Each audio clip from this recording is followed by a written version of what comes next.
You have driven past it 100 times. That old gas station on the edge of town with the weeds growing up through the cracked pavement and the pumps long since ripped out. The windows are boarded and the awning is sagging. Nobody has pumped a gallon of gas there since the 1980s. But bolted to the side of that building, faded and streaked with rust, is a single porcelain sign. That sign could be worth more than the building itself. This actually happened. A 1930s porcelain gas station sign sold at auction for $180,000. One sign. The same kind of sign that hangs on abandoned buildings and gets hauled to scrap piles by the dozen. Collectors call these sleeper signs. They look like nothing. They are faded and chipped and easy to walk right past. But underneath the grime is a piece of American roadside history that the right buyer will pay a small fortune to own. The gas station sign market has gone completely vertical. The people who know what to look for are driving back roads right now and stopping at every dead station they can find because the supply is almost gone, and every month that passes another station gets demolished, and the signs vanish with it. Once that building comes down, the signs end up in a landfill, and they are never seen again. And here is what makes this the perfect moment. Gas station memorabilia is the hottest corner of the antique market. Three forces collided at once. The collectors who grew up pumping gas at full-service stations are now in their retirement years with disposable income and a hunger for the icons of their youth.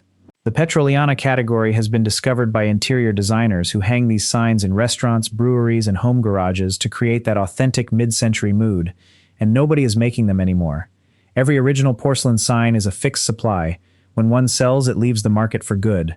Prices have doubled and tripled in the last 5 years, and the curve is still climbing with no sign of slowing down. The companies that produce these signs in massive quantities are all gone or merged into faceless global corporations today. That means the supply is locked and shrinking every single year.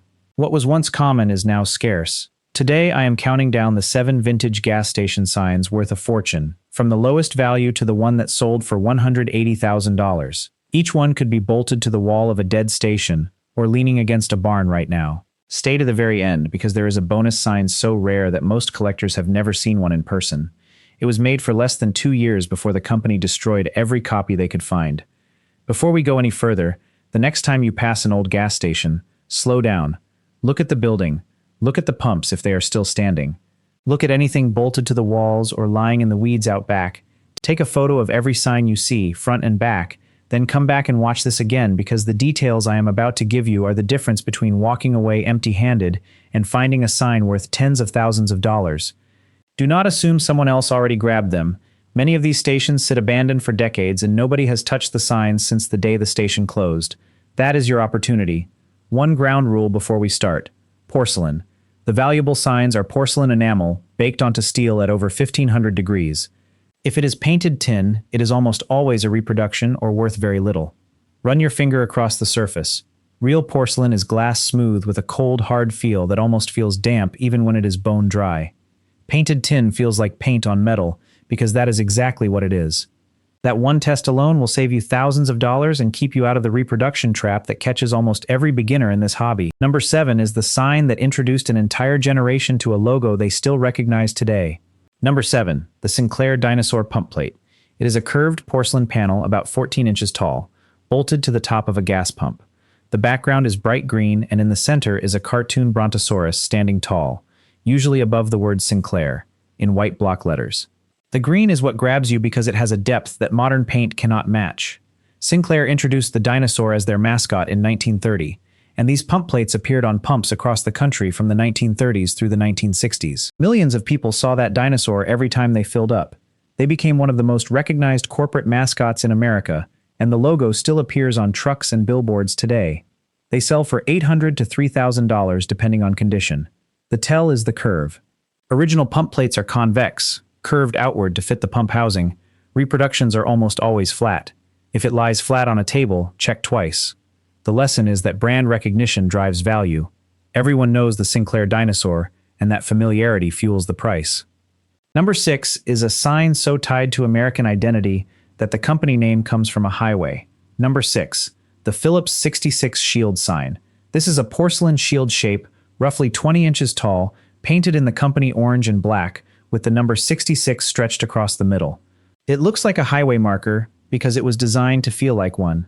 Phillips Petroleum launched the brand in 1927 along Route 66 in Oklahoma, and these shield signs went up at stations from Texas to Kansas for the next 3 decades. They became a roadside landmark across the American heartland. They sell for $1,200 to $4,500. The tell is the color.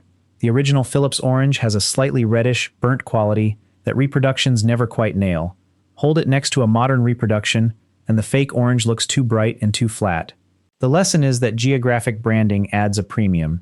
Anything tied to Route 66 sells for more, because the highway itself has become a collector category. Number 5 is the sign that every gas station in America used to display, and almost none survived. Number 5, the Texaco Star porcelain sign. This is a round sign, typically 18 to 24 inches across, white porcelain with a bold red letter T in the center, surrounded by a green star that radiates outward like a compass rose. It is striking and clean and instantly recognizable. Texaco used some version of this star from 1909 until the brand was absorbed in the 2000s. That is a century of production, and yet clean originals are scarce because these signs lived outside, baking in the sun and freezing in the winter, until the porcelain cracked and they were tossed into dumpsters and landfills. They sell for $1,500 to $5,000. The tell is the back. Original Texaco signs have a rough, speckled porcelain back that feels like fine sandpaper. Reproductions usually have a smooth, painted back. The lesson is that weather exposure destroys supply. The most common signs become the rarest when they were designed to rot in the elements. Number 4 is a sign shaped like a flying saucer, and it came from a company that no longer exists. Number 4, the Gulf Disc Pump Plate. This is a circular porcelain disc about 10 inches across, bright orange with a blue circle in the center, containing the word Gulf in white. It mounted flush to the side of the pump, and when the light hit it, the orange just glowed. Gulf Oil operated from 1901 until it was acquired and dismantled in the 1980s. These disc plates appeared on Gulf pumps from the 1930s through the 1970s. Because Gulf is gone, every sign is a finite artifact of a dead company. They sell for $2,000 to $6,500. The tell is the weight. Original Gulf discs are heavy for their size, solid steel-backed porcelain that feels substantial in your hand.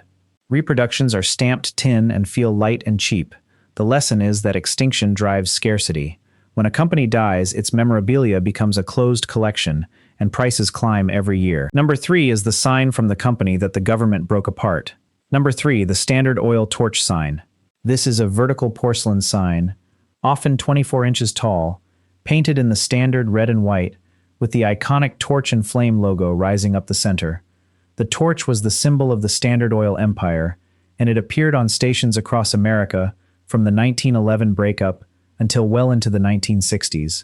Because Standard Oil was divided into dozens of regional companies, the torch sign exists in many regional variants, and collectors chase the rare ones aggressively.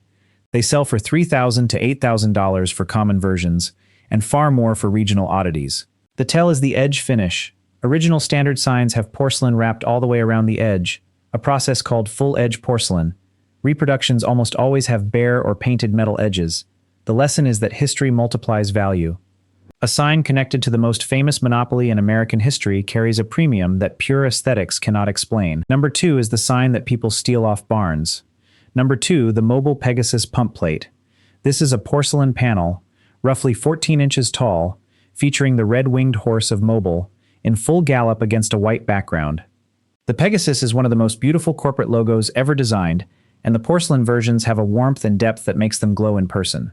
Mobile used the Pegasus from 1911, and these pump plates appeared from the 1920s through the 1960s. They are so desirable that barns in rural America have been stripped of them by thieves who climb up in the night and pry them off the walls.